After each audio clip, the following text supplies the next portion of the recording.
Það alltaf mjög svo öruggur 21 stiga sigur á móti KR á heimavelli í kvöld. Það hlýtur að hafa verið gott að ná þennan eftir tapið í síðustu viku.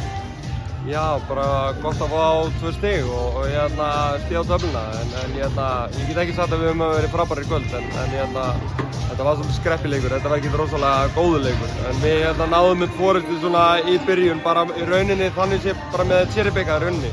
Óli hljópinn fram völlinn bara trekk í trekk og laða hann í og þannig svona kannski náum við svona aðeins að brjóta á niður þannig að því að sjálfstöðið á þeim ekki rosalega hátt. Þú fá gífurlega jafna framistöðu frá leikmönnum eiginlega á báðum endum vallarins í þessum leik, það enginn einn sem að gera þetta ekkert. Það hlýtur að vera ánægð með það liðseffort sem þú sér hérna eins og bara á löngum köflum í þessum leik.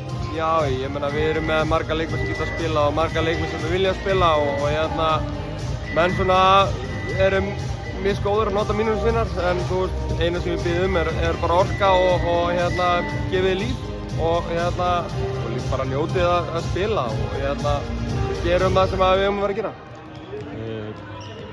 7. umferðin búinn, þeir eru 5-2, tapið á móti Breiðablik og Þór. Ef þið hefði boðið þetta í ágúst, hefur þið tekið?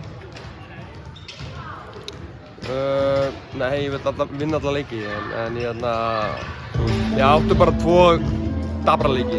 Við erum ekkert búin að vera sérstaklega varnarlega í alla vinnu. Það er eitthvað sem við erum bara að vinna í og mér var svona framfyrir í þessu leik varnarlega. Staðsendingar á mönnum voru betri en við eigum bara svo langt í land. Sama hvort við hefum verið 7-0 eða 5-2. Við erum á sama stað, við þurfum að vinna okkur hlutum. Jaka koma inn í hópinn aftur, hann að vera heill? Já, hann allavega hættur að kvarta yfir kálunum. Hann vill spila og allavega segist vera heill. Bróðinn? Hann bara brotinn og það tekur bara tíma og hann sérstaklega í síðasta leik fannst mér að vera svolítið að lífa sér en kannski minna þessu leik og en við erum bara komast í rytma og reyna að komast svona finna okkur alveg saman. Talandum að komast í rytma, risastór leikur hjá okkur núna í næstu umferð á móti toppliðinu, Íslandsmeisturunum, Val, á útivelli í Órigó höllinni. Hvernig hefur ykkur gengið þar svona síðustu? Illa.